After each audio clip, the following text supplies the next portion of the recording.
I am the terror that stumbles in the night.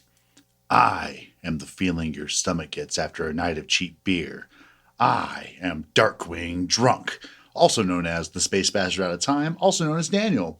Thanks for listening to this high-quality episode of Cinekuest Video. Speaking of high quality, we have a ton of great merchandise available on Teespring, and the fact is, you already love us, so why not support us that way? And if you can't, please like and share our episodes on Facebook, Twitter, whatever social media you rock with, and go ahead and feel free to rate us as well. It really helps, and we appreciate your support.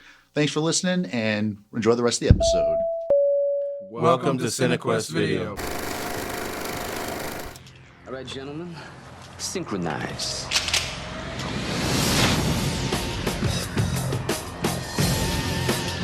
Get ready in 3, 2, 1. What's up? Go! I'm a contract killer. That's the only thing that I'm good at. This is a bonus hit. Without a doubt. 10,000 to whoever hits the big man. Non-dairy creamer? Yeah.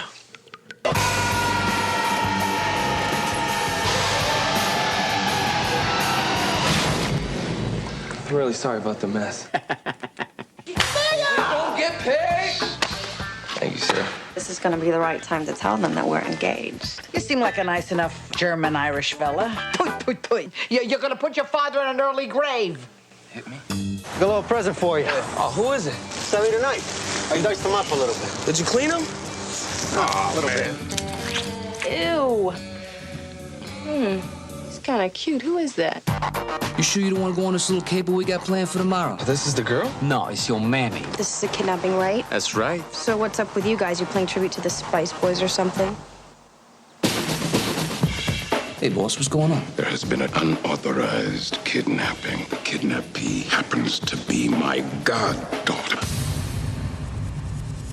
What? Is that true? The truth? Yeah, I want the truth. You can't handle the truth. Shut up. There's a hit squad coming for your ass right now. Get him. Get him!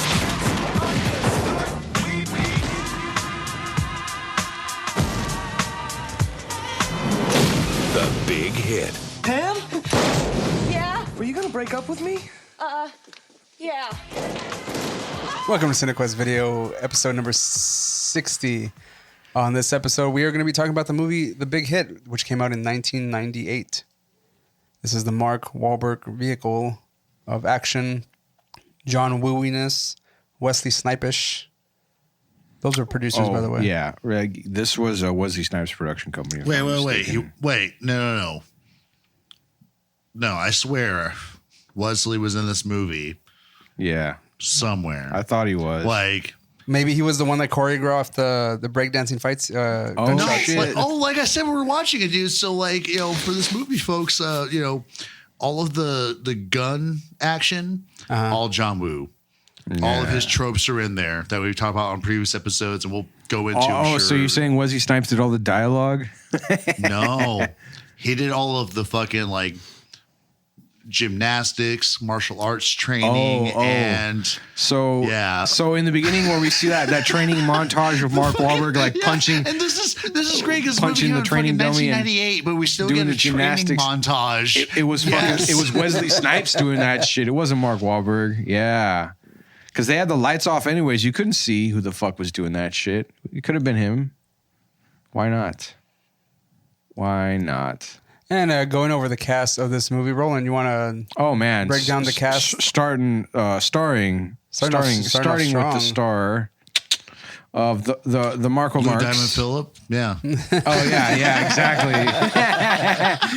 Absolutely. You know what, Daniel, I'll give you that. There was the star power. I think Lou Diamond Phillips is the star of this movie. He is. He's the main character, and everyone else are just like backups. This is Lou Diamond Cisco's attempted rise to power and abject failure at that, and it's all Melvin's fault because he finally decided to nut up. He is the only guy that acts outside of his like wheelhouse, apart from Avery Brooks. But I'm not seeing everything that fucking Captain Cisco, which is funny that we have Cisco short for like Francisco, probably. But then there's also Captain Cisco. That's right.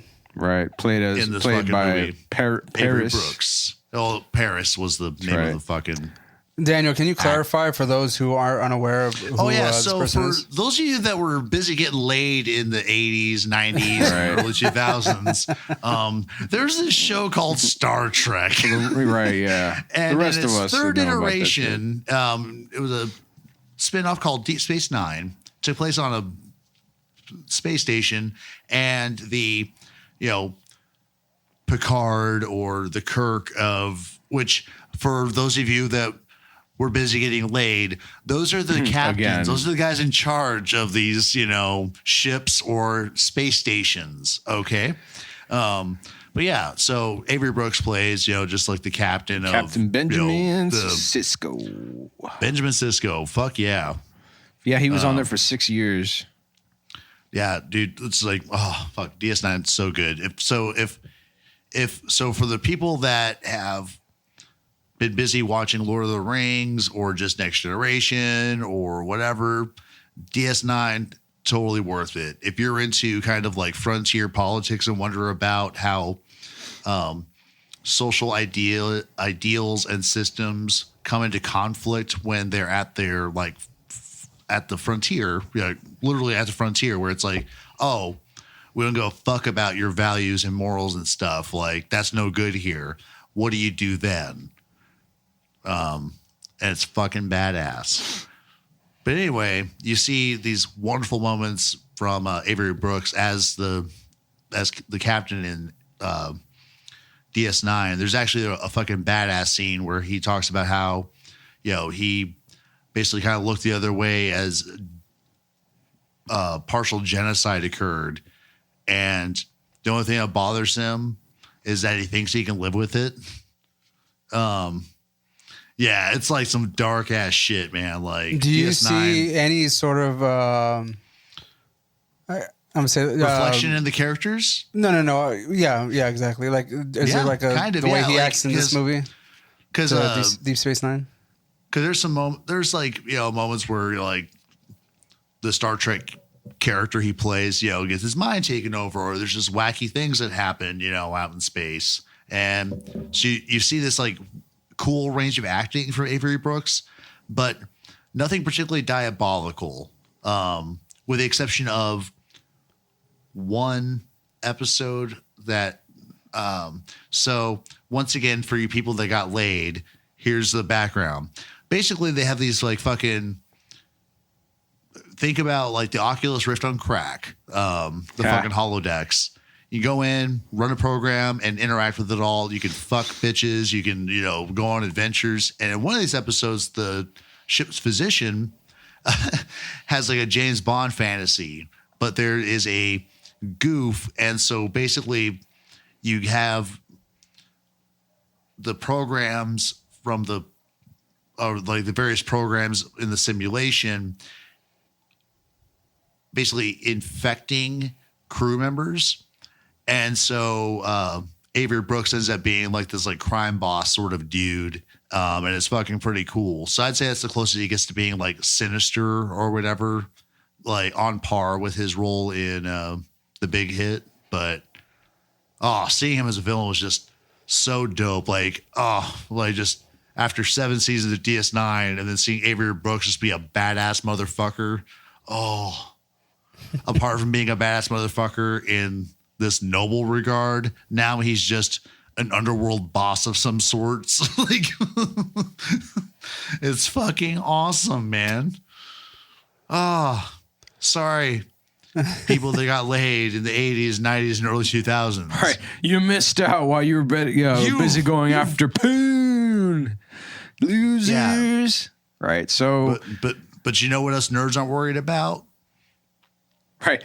But us nerds are all successful now while you were busy training. My pee doesn't your burn pants. in the morning, or my dick doesn't pee when I were busy honing our minds. Yes. We're all very rich now, successful, and just that's why we're doing this podcast for free. We just have all the time. That's right. Yeah, that's right. You got nothing better to do. Early retirement does that to you, baby. Entertaining the masses here. Roland, you want to give us a synopsis of the big hit? I was about to get to it, sure. Give you your one-sentence readout. Socially anxious hitman Melvin Smiley, played by the Marko Mark. And the Funky Bunch. No, really? There we go. There you go. I was about to say, like, really? Nothing? As an expert in his lucrative field, goes on a job and falls in love with his kidnapping victim, turning his world upside down. And I would have to say, like, between all of the hot chicks in this movie, the kidnap victim played by China Chow, Keiko Nishi, is I'd have to say by far the hottest at the top there. Like, I'll agree with that. She's sassy as fuck. It's great. And yeah. So I'm going to give a little background on Melvin Smiley's character. Wahlberg's initial side hoe that was like extorting him. Yeah. The gold digger. Not bad. Like, what was her name? Chantel? Chantel, yeah. No, like, she wasn't bad at all, but she's also a bitch. Oh, she's awful, man. Like completely manipulative and stuff, and like, bitch. And we'll get into that. And also, poor Marko Marks. Melvin, I love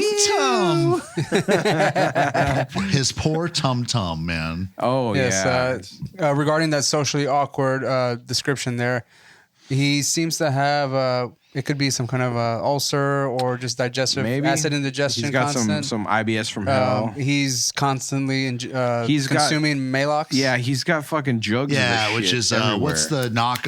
So it's a made up version of what's that crap called? Of I mean, it's like liquid Tums, but the M brand that was out there in the 90s that was everywhere. Let's see. Gonna Google time. Perfect. I think Malox was Mylanta. Mylanta. That's right, Mylanta. Yeah. That's the one I was trying to remember there. And what is that it's medicine for? It's the same shit. It's for like upset tum-tums or whatever. Mm-hmm. Yeah.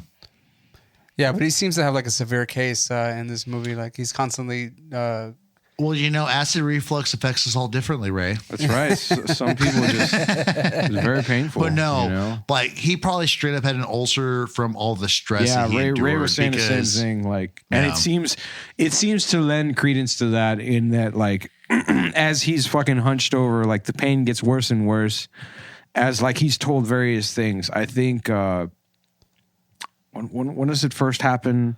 Right. When he's in the locker room with all of his hitman buddies or whatever. And like he just gave up his bonus to one of his friends because, to Lou. Because Lou's bitching like a baby. Oh, what? You know, I guess the bonus goes to Melvin because, you know, like, what do I know? Why would I lie about? I guess if you said that you killed him, I like how it was a T at the end. Yeah, and like he almost said you killed him. Then I guess what do I know? What do I know? Why would I say things otherwise? I'd never lie about my friend. Like 50 fucking grand. And then he fucking crosses his arms and sits down and does like the whole pouting. Oh, his lip almost quivers and juts out the whole and Melvin, being the goddamn pushover he is, of course, fucking just gives him the bonus, which by the way was 25 G's. Just 25, right? There you go. Yeah. And you know, 50 so is like what he gave Chantel. Yeah. Oh yeah, that's right, in the beginning. And so for the hit that they did, like he gets the bonus for taking out the guy for doing all the fucking work, by the way. Fucking Melvin goes in there and does all the shit, and like you know, as he's the only person that helps is what's it? Is he Chunk? No, not Chunk. Fuck. You're talking about Crunch. There you go. Yeah, because he cuts the power. Close. I had most of the letters. He cuts the fucking power. But like as Melvin's running in there and taking out all the power, but he also had his back because there's some dudes that are trying to flee, and he at least did ice some people because he was in that side room. Yeah. It was early on the combat. It was before the funny Lou Diamond and the other guys scene. Right, yeah, like, running in like, all right, let's do this. And they start shooting all the dead people. We stopped them. Yeah. Oh, we got them. And then time they to make some money after all the after the dust is settling, Exactly. then they kick the doors in and then shoot the corpses. The best, best scene ever when Melvin was like, "Hey man, hey guys, I need some backup," and they're standing outside like, "Oh yeah, we got you, man!" Just like shooting off into the empty hallway or some shit. Like, wham, blam, yep. Oh, drinking coffee. That's right. They were pouring each other coffee, and Cisco asks, "What the hell is his name?" Vince. If he wants non-dairy creamer. He wants creamer with his coffee. And he's like, "Yeah, sure, all right, cool." Yeah, so I just want to clarify that Melvin is a contract killer. Right, they're all contract killers. Yeah. But so to go back to where I sort of But it's like, led into all this bullshit also, is but that they're like, it's not like they're a ragtag group on a random job. Like these are professional, No. like Yeah, they work well, for like a wet quote, works unquote. facility because they have a handler that goes into their assignments and shit. You know? yeah, right. This is some professional stuff. But so my getting back to where the reason why I led into all of that, obviously, you know, aside from talking about like their main roles, Melvin has his acid reflux from hell originally when, you know, when like shitty things happen to him. I mean, he just sucks it up because he's such a goddamn. And he admits it, like, because he's talking about, he's like, he doesn't want to let people down. Like, he never wants people to like, think unkind. He wants people to like him. Exactly. Yeah. He has like a. What is there a proper term for that? Well, actually, the chick Keiko says that he has a borderline personality disorder, and fucking in that like issues of abandonment, attachment issues or something like that. Right? Yeah, he's codependency. He has codependency issues. Yeah, codependency. And so he is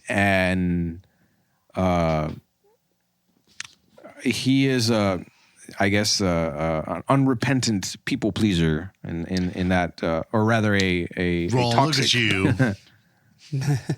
Look at me. To coin a phrase. I use big words too. So I know words. That's right. I know good words. But so yeah, like this happens to him again later when he's at home with his fiance ish to be Christina Applegate. Just to clarify, also is that that Melvin has two women in his life. He has Chantel, who is the side piece, and Christina Applegate's his character main squeeze is his fiance. Right. Well, to be. Well, right. they're already engaged by this point. Yeah, they just haven't told her folks. Are they? Oh, okay. So yeah, like when Melvin meets up with Christina Applegate, Pam, what does she tell him? She gave her father $50,000 out of their money. That's right. Yeah, she tells him, and she was just like, that was all of Melvin's with your savings. Salary and my income, so you can have a totally business that's like, tanking because of your money. We're gonna make it, you know. Right, and she's like, well, and her salary. She doesn't say what the fuck she does. Like 10 hours as a stripper or something. You know, yeah, like. She's another. So Melvin is surrounded by gold diggers, and at the very least, you know what? At the very least, Chantel is like seems blatantly, brutally honest about that. Like, I need money to pay my bills, bitch.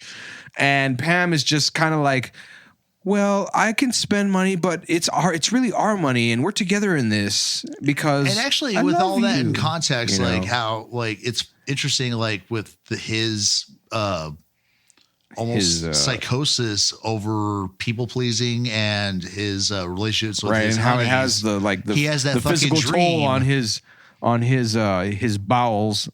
But he has that dream where Applegate rolls over and she's like, I'm beginning not to like you. You know, where's the goddamn money or whatever? That's and right. That's something Chantel would do to him constantly. So he begins like blending those like insecurities into his fiance. You know, it's just he's cooler definitely than having it was some at the goddamn time, Sigmund Freud shit going on there. Yeah, and we find out that Chantel, being the obvious gold digger that she is actually has a Tarzan boyfriend. As a boyfriend. Yeah, and they're basically the guy's just like trying to George of the extort him. Jungle, man. Like, it's just because he's all like buff and shit, and he has like Fabio hair, but it's all brown and like dirty. Brendan Fraser-y. Right, so they're trying to extort Melvin out of as much money as they can so they can leave. They want to go to Los Angeles where all the people like them belong. Yeah, pretty people. The pretty people. There's people like us there. Yeah, okay. Sure. Yeah, and Chantel can't... I'm sorry, what's Christina Applegate's character? Pam can't stand up to her parents and just tell him if she loves No, Melvin. because she's the princess. Yeah, exactly. And she's, she I guess she does would be a whatever the pushover parents for her say. parents, and she kind of just She does is. whatever they say. Well, particularly the mom. The mom is very domineering Until and, her like, dad just has full truth of juice. herself. And I am a ravishing creature. Don't you find me desirable? Played by who is her face was like Lainey Kazan. She's famous. Like she's been a bunch of actually shit, very man. famous. I She's kept trying been to in a place her lot of watching it. And I was movies. going to ask you guys, but I was I like, mean, nah, not so important. let's see. She's in Stuff that we don't watch. she's in Modern Family. She's in Desperate Housewives. Yes, we don't watch that. No, we don't. Don't With watch Boston that. Legal. Don't watch that. Don't watch that. King of Don't watch Queens. that. This is all TV shit, by the way.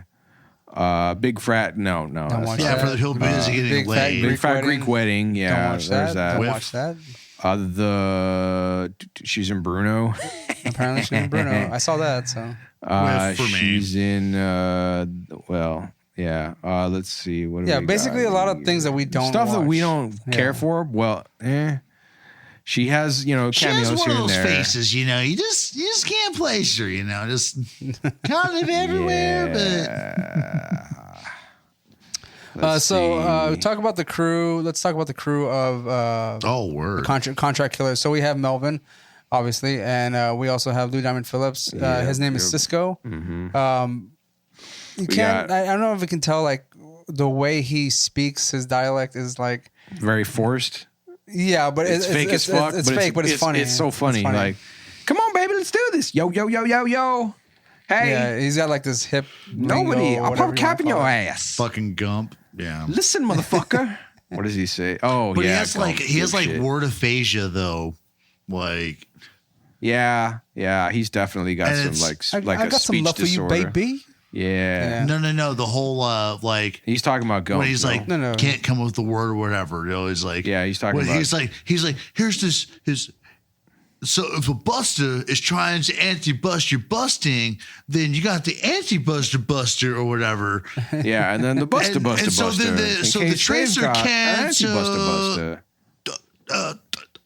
And the Lucha was like, Tracy, yeah, you read my mind. Trace your Trace. calls. Yeah, right. Like, it's fucking Yeah. funny. Cisco has like the best lines in this whole fucking movie. I mean, like Dude, Not even the his- best lines, but just the this best is the way, funniest. like his delivery, even is his just facial great. expressions. everything. It's Dude, so best line fucking he had in comical. that It's such a movie parody. was Which when one? Mark had his little like heart to heart with him about how like he has to please people or whatever. Like he can't have anybody Yeah. not like him. And he's Yeah, like, yeah. oh, did you think about the 100 or so people you've killed in the last 5 years? Yeah, they probably don't have like you families, either, man. They might not think very highly of you, and walks off like, yes, They don't think too yes. highly of you. I really liked when they end up in the video store and like Cisco kicks the doors down. He's like, I come back to finish what I started, motherfucker. Knuckle up, bitch. Yeah. And it seems like his weapon of choice are those the knives. Yeah, they're mind like you, skinning knives. That seems like a callback to Young Guns. Oh, God damn it. God damn it. You're cutting this out, right? This is staying in. you're- Like, this son is of a actually going to be the bitch. tag in the very beginning of the episode. Son of, fuck you. I'm not writing that. That's all you bitch. You, What are you talking about? I control the editing. I can do what I want. oh my God, you're the worst. You're the worst. But it's the truth. No, it's not. That's your truth. All right. No, all right. it's the actual all right, truth, Ray. right? All All right, right, so Ray. let me do this real quick because what's going to happen with this episode is, all right, welcome to Cinekuest video, episode number 59, or 60 rather. This is Darkwing Drunk, or Dan, or Daniel, whatever you want to call me, that dude, and Ray. What am I supposed to say to that? Nothing. You should have like just taken it up and been like, oh yeah, in this episode we're going to talk about this and this because you're going to censor all of Roland's shit out from this entire episode. So it's for you and me, buddy. Oh, okay. Perfect. You never learn. Haven't I taught you nothing? And Roland's fake anger. Fake anger. Oh yeah, because I'm a His closet. finger. I'm a closet Young Guns lover. Hashtag Right here. fake. No, all I'm Just saying never is that admit to it. it's a fact that in Young Guns he uses his weapon of choice are the two knives. Like he like spins them and shit, just exactly what he does in this fucking movie. Yeah, yeah. So to get angry at a fact, I mean, if you're a Trump supporter, is that what this is? Like, is this you coming out right now? Like, wow. Get fucked. Roland just wants his country back, okay? That's all. Are you QAnon supporter? That's right. You dissident. I want to deport you right now, Ray. Hard. You're so the hard. kind of person who gets angry at facts. Back to Mexico, Africanlandia, or wherever it is you came from. Ooh, Go there. Coming out as a real Trump supporter. Go there. Yes. Be with your others. But while you're getting angry, pour me some rum there. Oh, you want some rum, Ray? All right, hold on. That's fine. Go ahead and pour some after you're done. It's already sanitized. Yeah. So, anyways, and this is how Ray got COVID. More. Cisco. Then we also have Crunch, who probably has like the funniest side story in this movie. Yeah, because he just in the beginning of this movie, we just find out. Wait. He's been fucking since he was how old? 10. And the way he says that too is fucking hilarious. Hey, yo, you trying to clown me? I'm serious, dog. I've seen the light. Check out the six-pack. Looking kind of diesel there, kid. I get my workout swerve on 6 days a week. Yo, you gonna stand there and tell me you ain't never jerked your dick in your whole life until last week? That's bullshit, man. I never needed to. I've been fucking since I was 10. Yo, I can relate to that. What? Cisco, yo. No, I can't wear green, baby. Flash my eyes, you know what I'm saying? It's gonna look good on you, though. What's the move, man? We're gonna be late. Shit. Hey, yo, Vinny. Yo. You hear the news? What's up? This fool claimed he don't bone females no more since he just now discovered ringing his rag. Is that true? No doubt. It's low maintenance, huh? Yeah. When he says when they find out what he's been doing since he's been fucking since he was 10. That's right. He says that he's never had to because I've been fucking since I was 10. I'll put a clip of him saying that. That's perfect. Yeah. I wish it was a visual because his eyes fucking go really wide. As a grown ass adult man, just at discovered 30, masturbation. he jerks off for the first time. He finally discovered, and he immediately falls in love with both his hands. Doesn't at one point, I love you, babies. Yeah. Oh yeah, he's constantly, with those little like. Yeah, he's constantly flexing his fingers. Like he's with doing those kegels for his hands. Yeah. Anytime he's not pulling a fucking, And he is very particular about his lotions, right? They give him some aloe vera, and he's like, "Get the shit out of my face! I asked you for something. What did he say? I need linseed." Yeah, some kind of like lanolin oil, I think probably. it was. Lanolin oil. It's like, yeah. Don't give me this aloe vera shit, Aloe vera motherfucker. shit. Get the fuck out. You want me to burn? Which he has that fucking huge. Oh, he's got that huge whole hand grip flexor exercise toy. Hey, Roland, where's yours? You just show the viewers. They call it the Masturbatron 2000. The Masturbatron. That's a good one. Yeah. There was actually there's many times in the movie where when Crunch is in the scene where he'll make reference to the fact that he has to go jack off. Yeah, he's like, "Look, give me about an hour and a half," and then like he picks up like a porn DVD or something. Like he tells somebody he's going. What does he tell me? He's like, "I'm going to the bank or something." Like I gotta make a deposit. I'll be about an hour and a half. Yeah, and like he's actually just like walking over to his porn shelf, his shelf or whatever, and he just pulls down. I think it said The Godmother or something like that. Yeah, you mentioned that. I didn't see the title. Yeah. And then it was great right before he goes back to jerking. Yes. He looks at his hands. He's like, "Oh, you ready?" Again. In the end of the movie, we find out when they're in the rental store that he's like the number one customer for the adult porn section. Yeah, and the picture of him is fucking great. Yeah, they got a poster of him up on the wall. He just looks so. He just looks so happy. Like #1 adult video subscriber for the month or whatever. It has him just there, and he's all buff, cross-armed and shit. Yeah. Like he's always trying to encourage his fellow contract killers to get rid of women and just go straight to jacking. What does he say? You save that mad cream. Yeah, that's right. You don't need that mad cream. He goes, you save that mad cream. Yeah. You say the mad cream when you're jacking whatever. it. Yeah, some shit. You got to go to straight jacking. There we go. Yeah, straight jacking. You save that mad cream. Yeah. And I thought I was like, well, fucking sort of you do. Yeah, right. So yeah, like it's The dialogue is this is Street Fighter level bad, like levels of fucking like just like why did they do this? But it's so fucking hilarious. Like holy shit. You know, I believe Marky Mark is this character minus the contract killing, but the soft-spoken person. Yeah, who seems like socially awkward. Like I'm really sorry, but I'm gonna have to shoot you in the head. That's now. the way I feel like he is in real life. Because it's my job. Like I'm a killer and I kill people. He's like outrageously soft-spoken in this movie. Yeah, like, he really is. It's almost it's like fucking this, hard to you know? hear him. Dude, I think he's actually like he does have like a personality disorder, but it's like Maybe. psychopathy. Maybe. It's Maybe. it's like with dashes of sociopathy. It's not too out of the question considering his Because occupation he's always just like decisions there. localizing on himself. It's like It's a I want to fucking help weirdo. the world. Right. Blah blah blah blah. Yeah, by killing people. They're all bad people, though. Why do these women walk all over me? Right. You know, fucking. What I want to know is how these women fucking find him to begin with. Jesus well, Christ. because he's a good-looking guy, man. I mean, you know just what? fall in That's love with right. him, that's right. He does walk around like quite a bit of the movie with on like one his of shirt my untucked and piss shit. breaks, and open. my underwear was wet. No, that's all, and I was a little embarrassed. Yeah, and that's what gets him. So when was And the they first made him time look you? like a fucking Kennedy in this fucking movie. Like, he looks so bad. Yeah, because they're like, oh, if he's Catholic, he's got to look Irish. So let's just put this weird red shit in his hair, and then like Just dye that stand it shit. up like a madman. Like, Looks like one of the Jersey boys. And the tattoo of the rosary. Yeah, on his chest. I don't even know. Is that real? Like, I don't think that's real, right? I mean, for him, Sorry, no. what? nah. His hair? The tattoo of No, the no, rosary no. on his That chest. rosary, yeah. No, dude. Absolutely not. he totally got that off of the money from the band. It's like, thank you on high, you know. So did you when did you first see this movie, Ray? Did you rent it?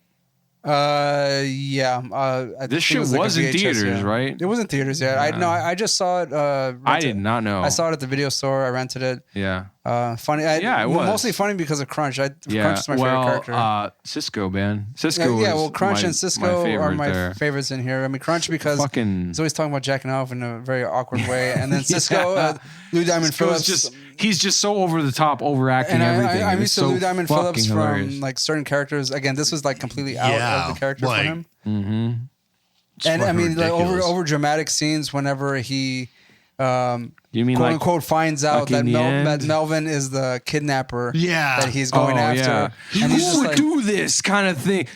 Melvin. the humanity. Who's the guy that's in charge of fucking masterminding this whole? And because like it actually being Cisco, the one that fucked everything up sideways and like putting out a hit or rather a kidnapping on this person that ends up being like a close sort of family tie to their boss and it backfiring all fuck.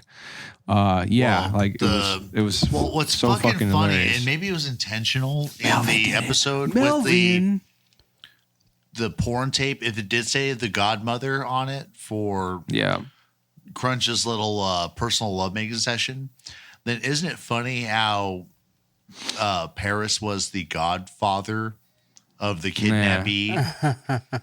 Oh yeah, I but mean, like I'm gonna pee. Talk on. this is pretty much like a mafia kind of thing. Yeah.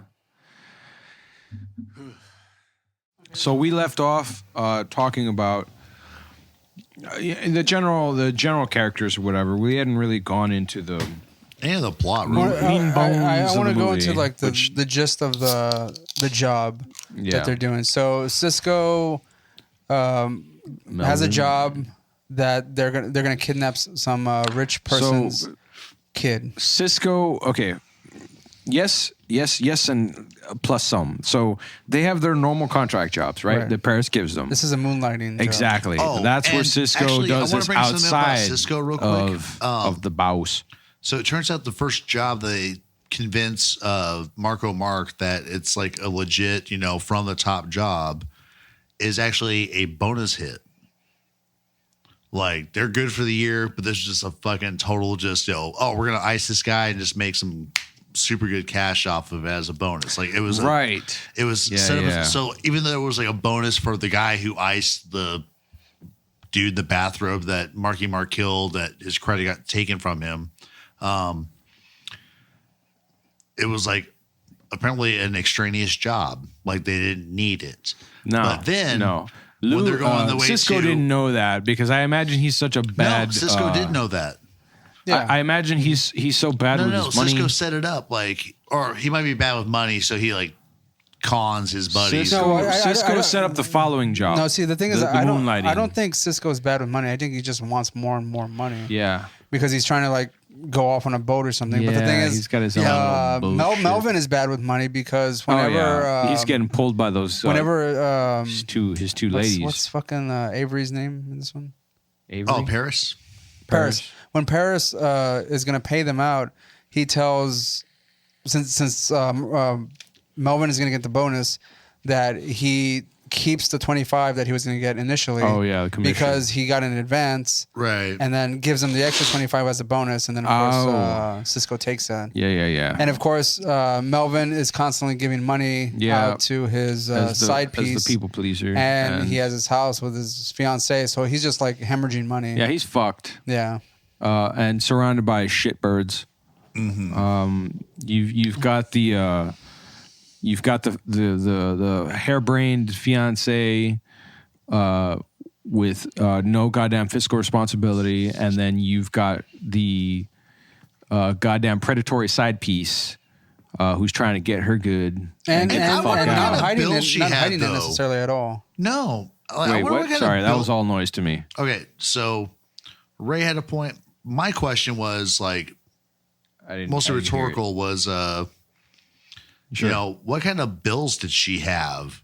Because she's getting like she says 25 doesn't she say to some 50 shit in the grand beginning, on right? the reg, She you was know. She probably has like credit cards. She had her Jag. She had her credit cards or whatever the fuck. Oh, know it's fuck! always I credit totally cards, didn't man. pay attention to any of that. Just No, because it was one rush liner. hour, it was very wasn't quick anything- in the movie. Like no, absolutely not. Like everything about this woman is summarized in the first 5 minutes of the movie. Like when they first introduced her to Marky I was just like, Mark's that's like who thing. Marky She's Mark like, goes hey, home what's to. up? That's You know, cool.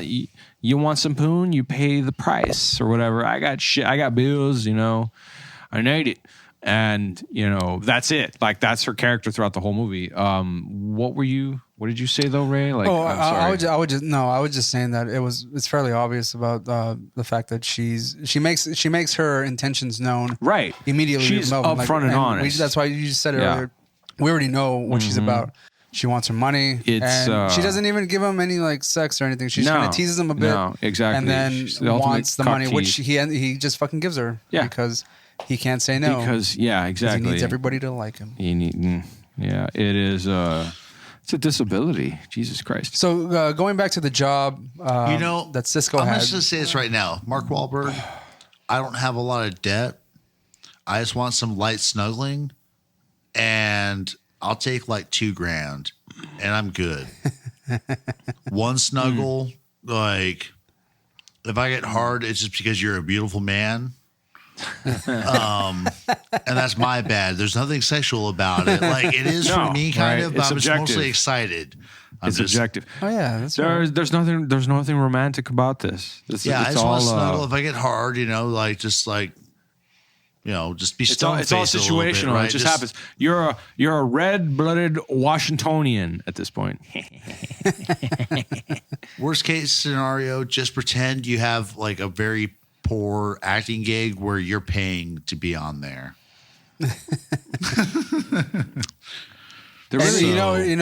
He may not just even cuddle. He might just get everyone into shape or get you into shape. Dude, actually, I just you know want what? him Like he to would probably support give me you like to be one to better motivational yourself. speech off the cuff. Yeah, exactly. That's all I want, man. Just like he's gonna say, get your life together. Get up at 4 in the morning. Yeah, get up with me. You know what? Get I'll up help at 4 in the morning. You know, we'll do it together. We'll drink some coffee. Yeah. We'll eat an egg, and then we'll work out for No, like 8 I don't hours. want to work out. Exactly. No, this is not what it's about. This is about No, like, really, like this will be good for you. Come on, you can like look like me. spiritual reformation. You like what you That's what I'm see? talking This about. could be And I you think too, Marky baby. Mark would be my spirit animal. Or spirit guide. That's He's a gonna better say one. a way to align yourself with the universe and That's the spiritual right. realm is to to work get out. ripped. It's to work out. Yeah. And like, You remember when I was in that movie, The Happening? you That was know, a Marky spiritual Mark, you connection. did run away really fast from that. I could like to do that myself. Where'd you go? What? Hey, come back. I thought we were cool. Yeah. Roland, that's how he closes the deal. He's like, "Hey, did you ever see me in the Philadelphia Miracle, where the fuck that movie was, the Disney one where he played the football star? He just runs away." Oh. Did you ever see that one scene where I caught the 80-yard touchdown pass? Yeah, it was awesome. All right, I'm going to recreate it. He just keeps going. And that's the last time I saw Marky Mark. The moonlighting job that they have backfires because, again, we've mentioned it already. It was unsanctioned. It was unofficial. Unsanctioned. But the thing is, it was the goddaughter of Paris. Well, what it also failed which was apparently they didn't know didn't either. have the money. They didn't know because fucking Cisco's a moron.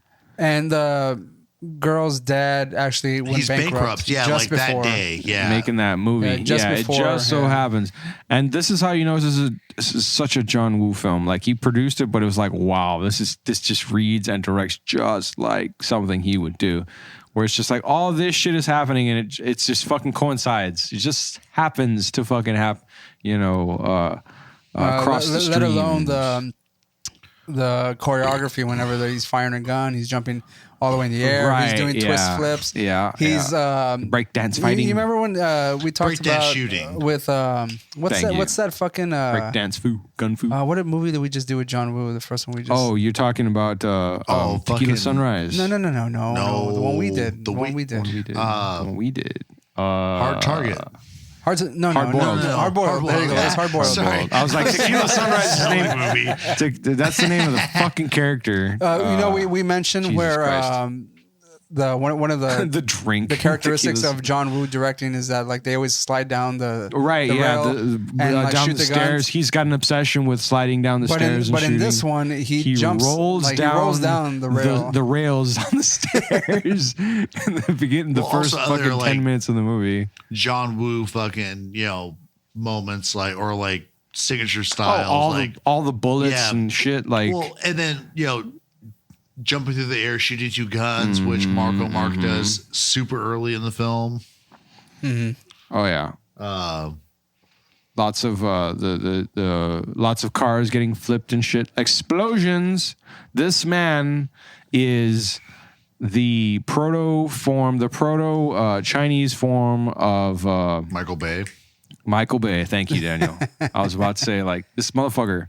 It's just explosions everywhere. Everybody just happens to have grenades or fucking cars with magnesium engines or whatever the fuck it is where you just give them a little ding and poof, By the way, fire and flames. Is it shit. 2 or 3 times that Cisco escapes near death from either a car falling and exploding and an explosion in general? Twice, right? Twice that I can think of. The van, and then again when the car is crashing into his what is he driving, the Volvo or some shit? Yeah, which Daniel mentioned they don't make them like they used to because that car is taking a fucking beating. Yeah, dude, and then that car it fucking takes, mows over redwoods. It's fucking it mows over a dozen trees or some shit. In its final act, and I bet if he put it into reverse, he was still in the car punching fucking Marko Mark through the broken windshield area. Yeah.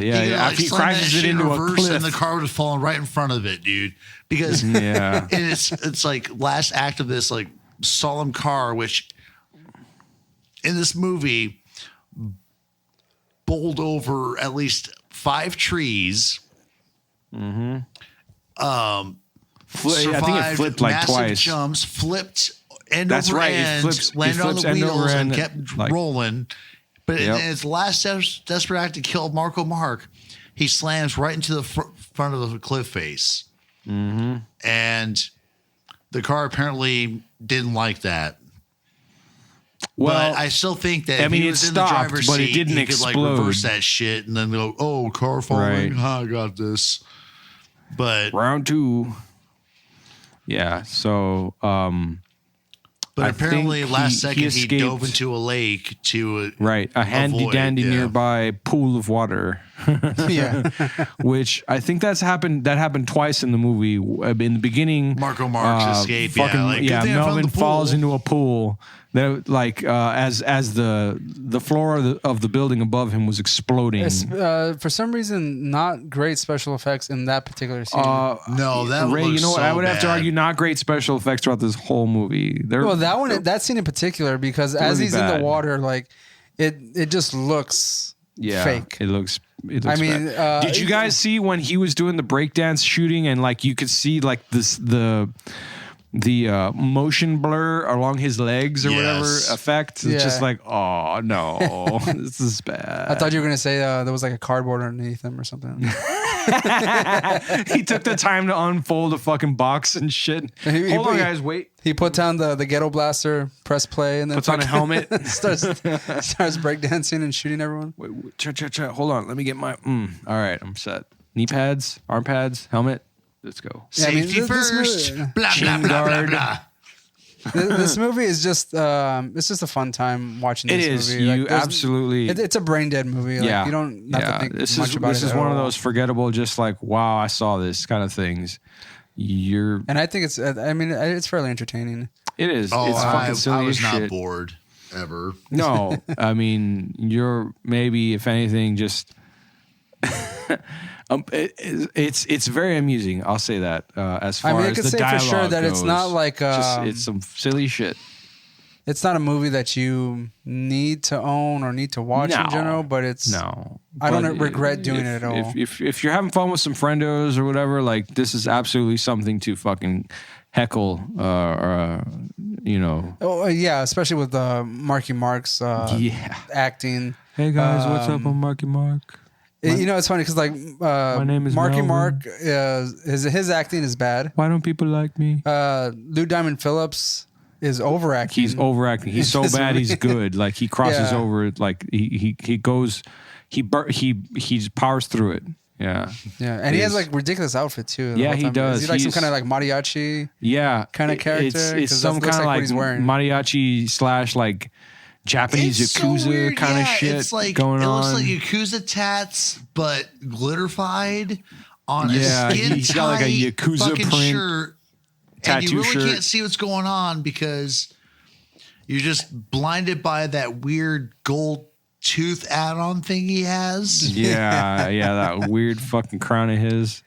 It's not his face is always front center. It's like hey, baby. It's like a fake. It's a cap. It's a fake like a cap, mole. no? Like.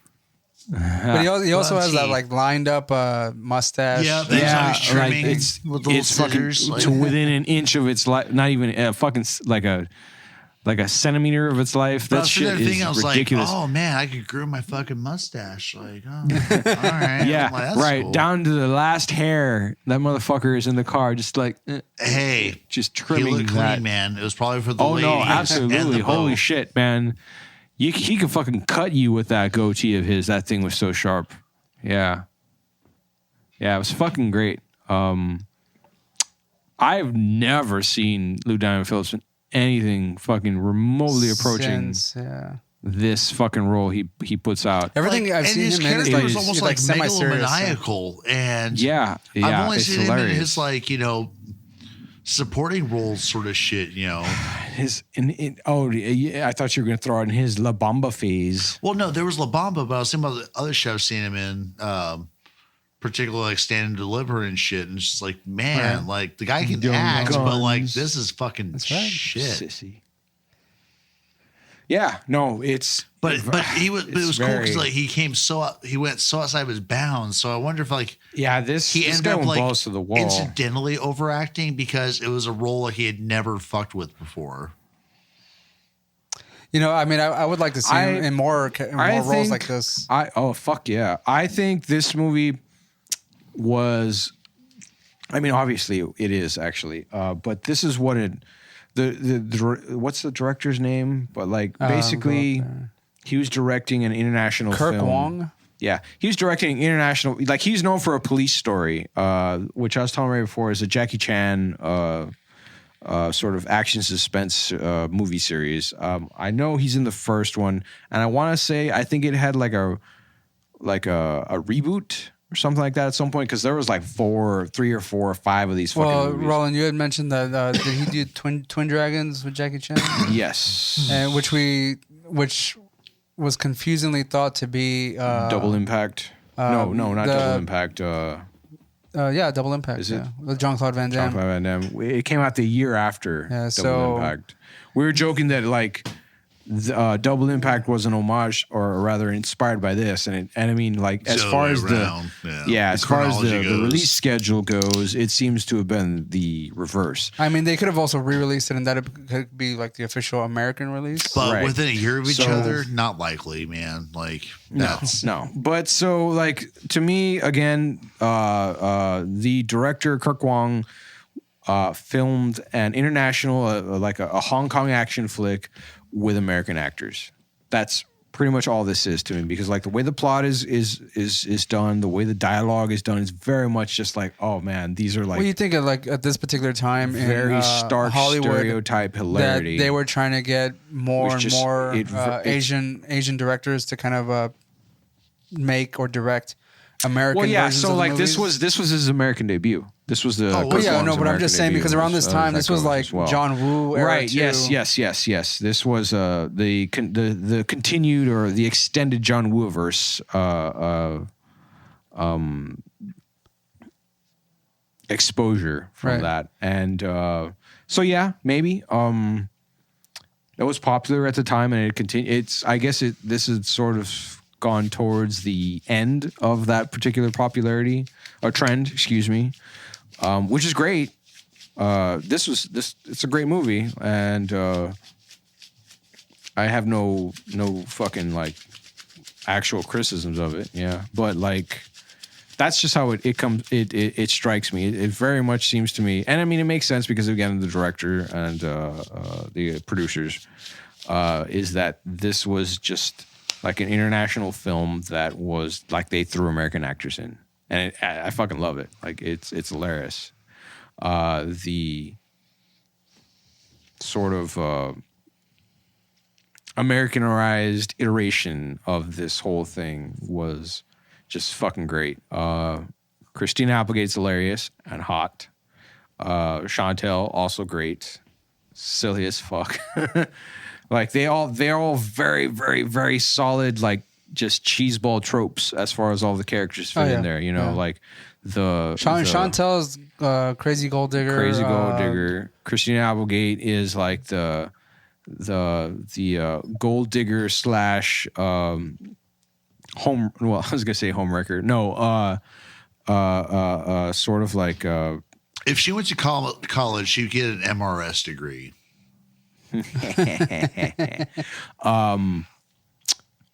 Marko Mark is the hero slash I wish there was like one scene when he kills somebody and he goes up to like the corpse. He's like, I'm really sorry I had to kill you, but I'm just trying to get this thing going with my chick and my side chick, and like soft spoken. Has like 15 minutes of talk with each fucking corpse. That'd be fucking hilarious.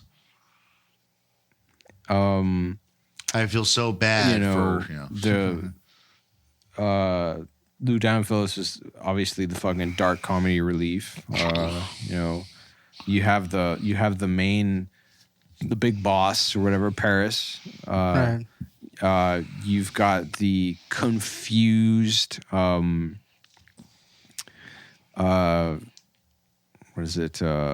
character victim slash actual love interest in Keiko.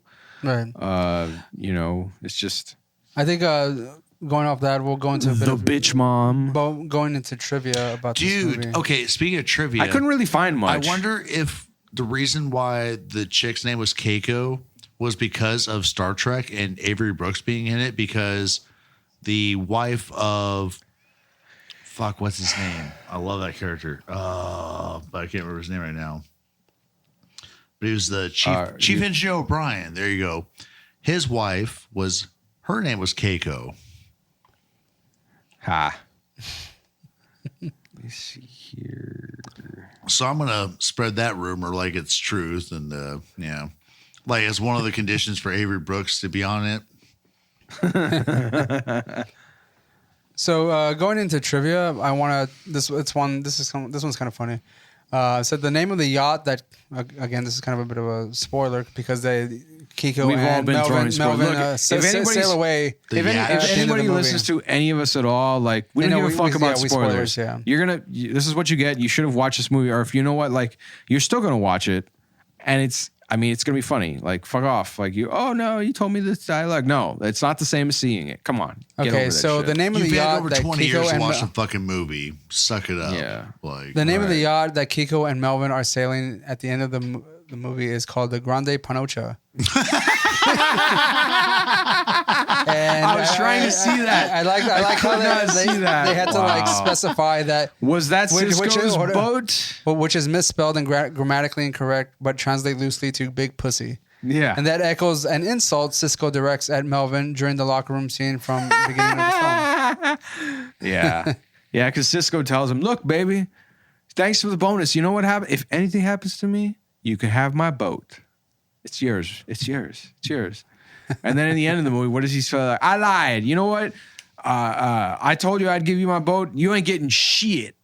And then, yeah, like. Now, regarding the fact that we've mentioned John Woo quite a bit in this movie, even though he was just a producer. Right. It says that during the foot car chase in the woods towards the end, Melvin drops his video cassette, and Cisco, who's driving the car, stops the car. They have a Mexican standoff. Yep. And this is a trademark of the legendary action movie director John Woo. Right. And though he did not direct, but he was a producer on the film. Executive producer. Sure. And just Jason Scott Lee. Jason Scott Lee. Do you know Jason Scott Lee is the guy who I think he played Bruce Lee in the movie Dragon, a Bruce Lee story? Yeah. He was considered for the role of Melvin. Oh, wow. Which would have been weird, considering. Yeah, if they dyed his hair red and tried to make him Catholic. Right. He's Irish. Oh, yes. I am so Catholic. Now, here's another one that might like throw you off as far as the Melvin character. It says the role of Melvin Smiley was originally written for Martin Lawrence. What? That would have been horrible. Martin Lawrence is such a cool dude, but he is the worst as a main star in anything. Now, What marijuana session led to that fucking good idea? Christ. Trying to imagine Martin Lawrence trying to do kung fu, or to be like serious. Yeah, like no. a soft-spoken or soft-spoken. Yeah, like no. For some reason, every time I hear Martin, I either think of Bad Boys or his character as Dragonfly Jones. I thought you were saying. I don't see him as anything else. The Black Knight. No. I just thinking of him just going like silence. Wow. Mark Wahlberg and Martin. China Chow. They seem to have a bit of chemistry in this movie, but their makeout scenes are pretty like hefty. They banged. Yeah, they banged. He used a bit of. They actually ended up in a 4-year relationship after filming this movie. Yeah, they banged. Told you. That's why they use so much tongue. Well, he's like, but he does that shit on like every time he kisses some chick. Yeah. They always get like a side view of him making out with someone, and he's just like jamming his tongue down their fucking throats. Yeah, I guess they're into that. Good for them. Good for him. Yeah. Good for him. You know what? Good job. Again, Marky Mark. She is hot. Yeah, not much on the trivia. Just a few things here and there. Something I'm kind of confused about. Although, hold on, before you finish that thought, I do want a trivia that we found was that in the video store there were quite a few trauma-related posters on the walls. Yeah, yep. We saw Romeo and Juliet. We saw Sergeant Kabuki Man. Tromeo and Juliet. Sorry, Sergeant Kabuki Man. Yep.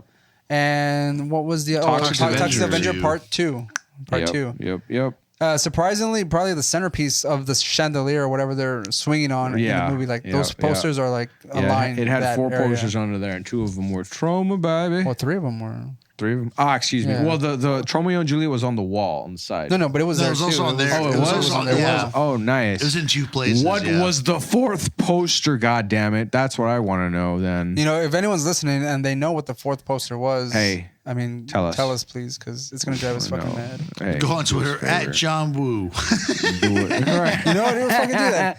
At John Woo, at Marky Mark, at Wesley Snipes, Avery, at Wesley Snipes. What was the 4th trauma poster that was on the chandelier or whatever the fuck they were swinging on in the video store. Here's a question I've got that I wasn't sure about here, and it's just kind of like, all right, what's going on?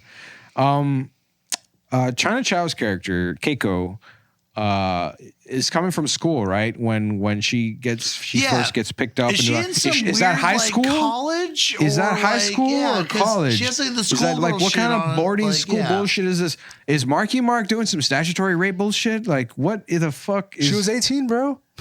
Oh, she was a senior? No, I have no idea. Yeah. That's the thing is that we don't know that for sure. So. I mean, I know that outside of the movie, she was obviously of age, but yeah, in the movie, no one says for sure that how old she is. What the fuck is going on there? She's It's either, just some weird I shit. assume, and for my peace of mind, I'm assuming she's 17 or 18. For your peace of mind, she's 17. Well, that's technically legal in some states. I guess. Is it legal in this one? Yeah, I think so. Yeah. Is it? You don't sound so convinced. Well, I don't know for sure because I'm not looking into it. You know. What does Texas say? What's You're going to jail. The youngest age I can attempt to ask Pedo ass. Get thee to jail. Yeah, I don't know. Yeah, that was something I wasn't sure about. That always bugged me. I know in my heart of hearts that she was of age.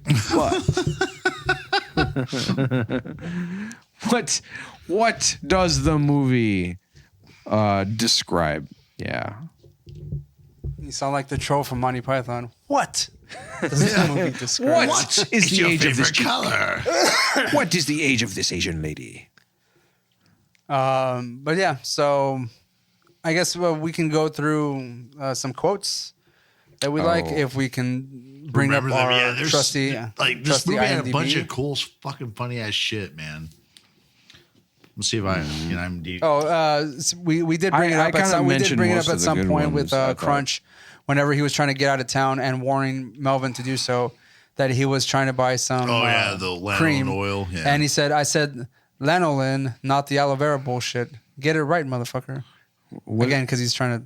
He wants to coat his dick in only the finest of creams. You know. At one point, Melvin is arguing with Cisco about, oh man, I just want to please everybody. You know, the truth is, and then like Crunch opens the door, you can't handle the truth. And Cisco just says, shut the fuck up, and like slams the door closed. And like they go back to their little bullshit half-assed heart to heart. Yeah, that's when Cisco tells Melvin that he's killed over 100 or so people. Yeah. And the families of those folks They probably don't like him very much. Probably don't like it. And man, like his, world-shattering moment, you just see his fucking Marko Mark's fucking face there, just what? Well, he's a fucking dumbass. One of the parts I do like is when Paris says, "What would you do to someone who decided to fuck with you in your own house?" And Cisco says, "I'd bust some caps." And then Paris, in a very high pitched voice, give this man a gold star. Yeah. And above that, I like the whole. It's fucking hilarious. Technically, you call me a hitman. Really? A hitman? Does that pay well? Oh, of course. I make a killing. Make a killing. Of course, but he says it in that fucking, oh yeah, of course, but I make a killing. God damn it. Yeah. Regarding Cisco and Gump, when they're driving, he says, "Hey, yo, Gump, I don't want no fuck-ups in this kidnapping, boy." And Gump says, "Oh, come on, yo. I ain't like that anymore, kid. You know, I got my shit. Together. You got your shit together. You non-word remembering motherfucker." Oh, Cisco's dying. Well, ain't that a bitch? All I wanted to do was sail my boat, man, navigate by the stars, see dolphins race alongside, maybe even kill a few of them. Kill a few. Yeah. It's getting dark. Where are you? Where? Oh, you know when he said that, I thought he was gonna come back and like try and stab him or something, but he didn't. And again, that's why this is just like, oh, this is such a fucking John Woo like Hong Kong fucking flick. Like, where'd you go? I'm dying. Yeah, it's fucking hilarious, all of it. But again, like I said it earlier, my favorite scene there is again when Cisco kicks down the door of the fucking video store. I come back to fish what I started, motherfucker. Knuckle up, bitch.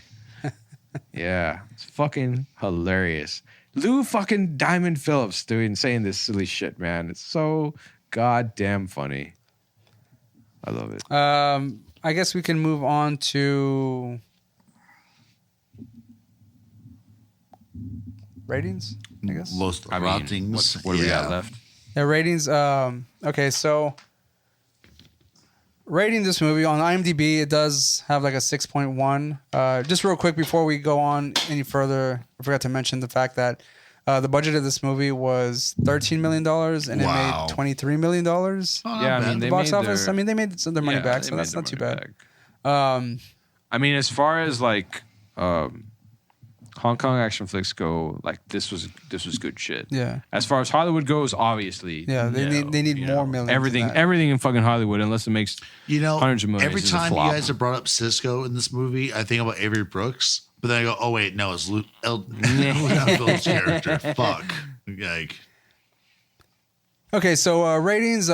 This movie technically was not as recommended quite a few times by Bryce. Unfortunately, Bryce couldn't be here tonight because of. Oh, did he now? Yeah, it was his recommendation. God damn it! Which is why we wanted to do this tonight, but unfortunately things fell through. Yep.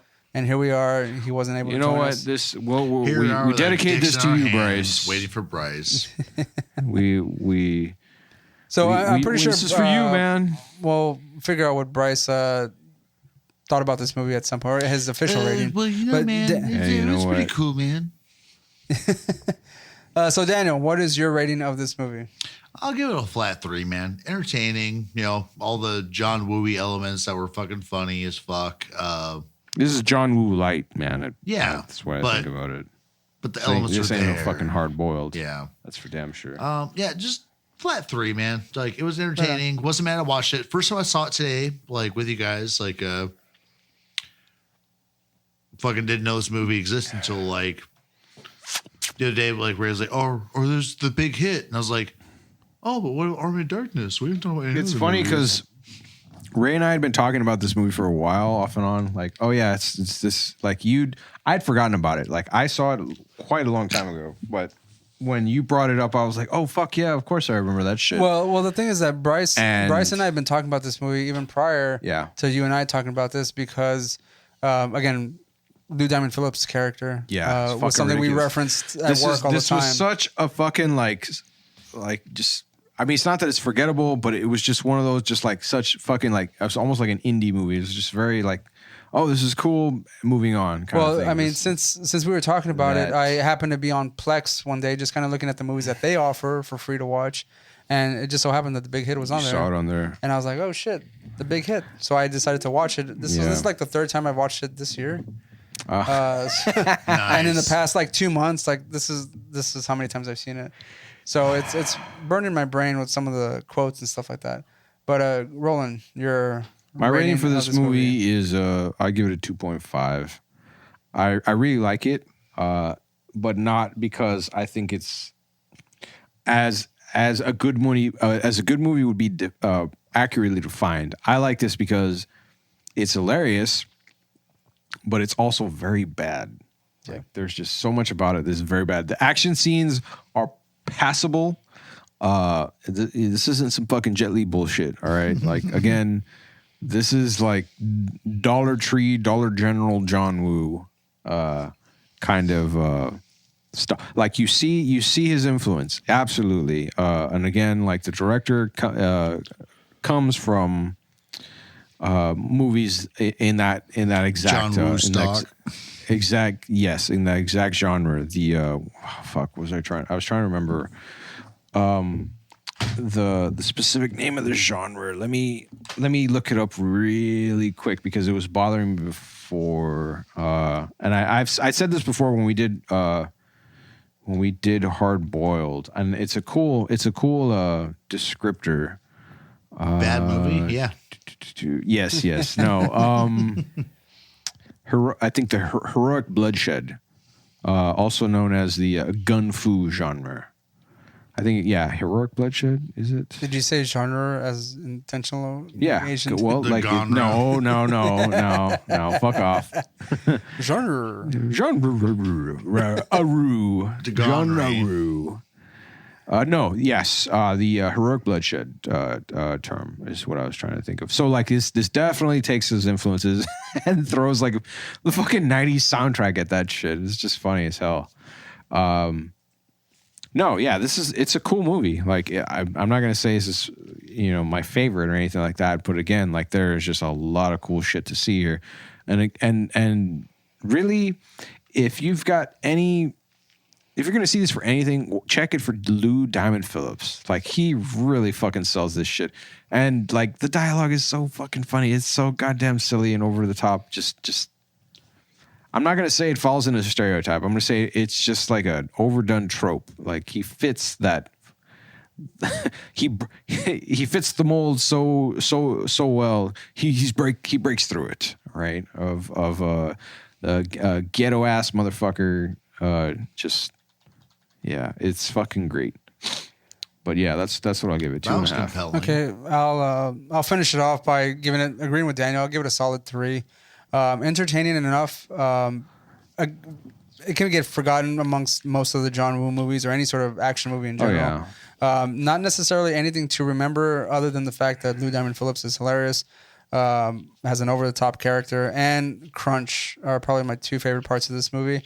The action, it's nothing I haven't seen before. Yeah. So you're not going to see anything spectacular as far as the choreographed. Yeah, Mark Wahlberg's not going to be doing some backflips and shit. Mark Wahlberg is it's fucking ridiculous in the first like 5 mediocre minutes. actor.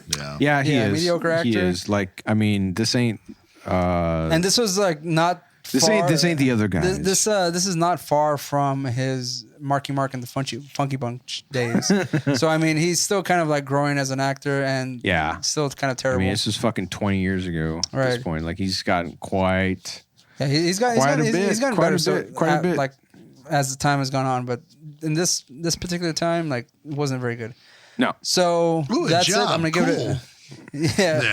I'm gonna give it a 3, solid 3, and that is what I give this movie. So if you've seen this movie, check it out. I mean, it's a fun time. You don't really have to pay too much attention to it. You can kind of come in and kind of get the gist of what's going on. Get some beers, have a dinner. It's entertaining. It's fun. Fart around with some friends. Not necessarily anything you ever need to own. No, this is a physical copy of. This ain't the fucking Crown, all right? Like, you're not coming in here for plot. What? Do you watch plot? That? No, my family does though. Ew. And like everybody's talking about it, so I just thought I'd throw it out there. Shut up. Don't do that. Okay, so that'll be it for us. Make me. Episode number 60. My name is Ray, Cosmic Beef in Nowhere Man Studios. Joining me, as always, Lord of the Synth. This is Roland, a.k.a. Darth Goggletron the Wise. Mm-hmm. And in the Pacific Northwest Studios. This is the Space Bastard, the Wanderer, also known as the Dark quasi-intellectual. Also, fuck you, Roland. And Daniel signing off. Yeah. Thanks for listening, dudes. All right. Until next time. Peace. Yep.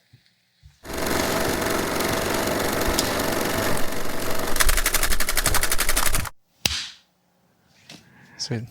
He did that without his hands, for anyone listening. They're not right now. The episode isn't out, Roland. Ass cheeks. We're saving this. We're saving this for the Patreons. Ha! Yeah, that's right. Knows how to clap them. You mean the Patreon?